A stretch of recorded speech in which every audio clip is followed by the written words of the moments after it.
This is VOA News. I'm David Byrd. President Donald Trump deflected criticism in the face-off in northern Syria between Syrian forces, Turkey, and Syrian Kurds as not the U.S.'s problem.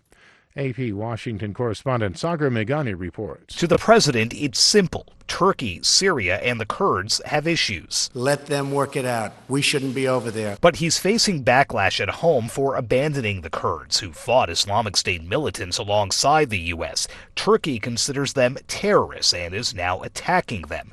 The president says they'll be fine. I say this with great respect.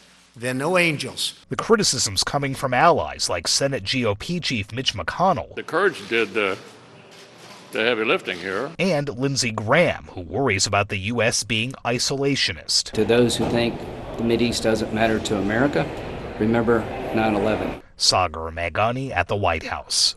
A meeting between U.S. House Speaker Nancy Pelosi and Democratic leaders was cut short when President Donald Trump had what Pelosi called a meltdown over a resolution condemning his withdrawal of U.S. troops from Syria.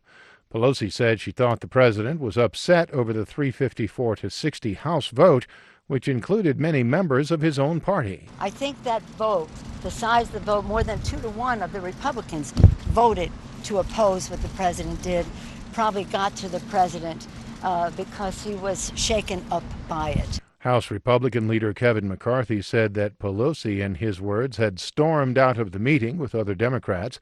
He said the speaker was trying to make everything political. Later on Capitol Hill, Pelosi said that congressional Democrats will continue to work with the president for the good of the American people. This is VOA News.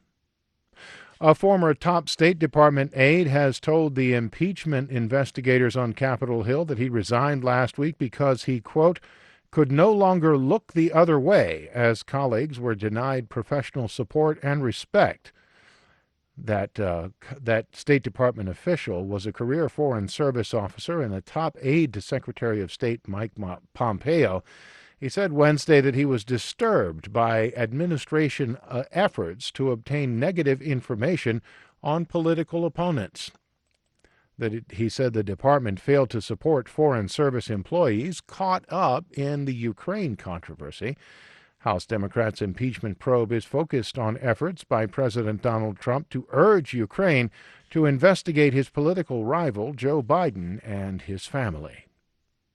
Toxic PCBs continue to linger in some schools in the United States, while the EPA and lawmakers on Capitol Hill have decided to look the other way. AP's Ed Donahue reports. Documents examined by the AP show Washington has quietly abandoned efforts to rid schools of PCBs. Did EPA nationwide respond adequately to the problem? No. Judith Enck is a former EPA administrator. We regularly found exceedances in these old schools, and these were very often in low-income neighborhoods. Many older buildings have caulk, ceiling tile, and paint made with PCBs. Carrie Hornbuckle at the University of Iowa looked at the health impact at schools of PCBs. And it could affect how children learn and their ability to learn.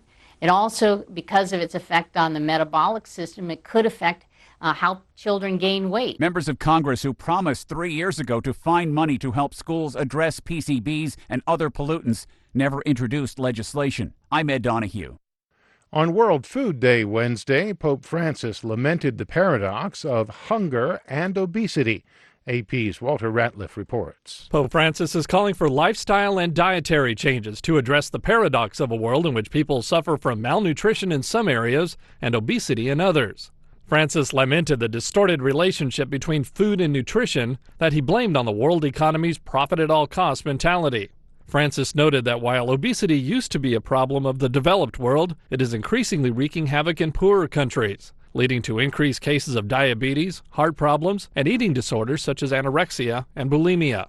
I'm Walter Ratliff. And retail sales dropped in September by the largest amount in 7 months. Gasoline sales and car purchases were down, and consumers did not spend as much in department stores. For more, visit our website.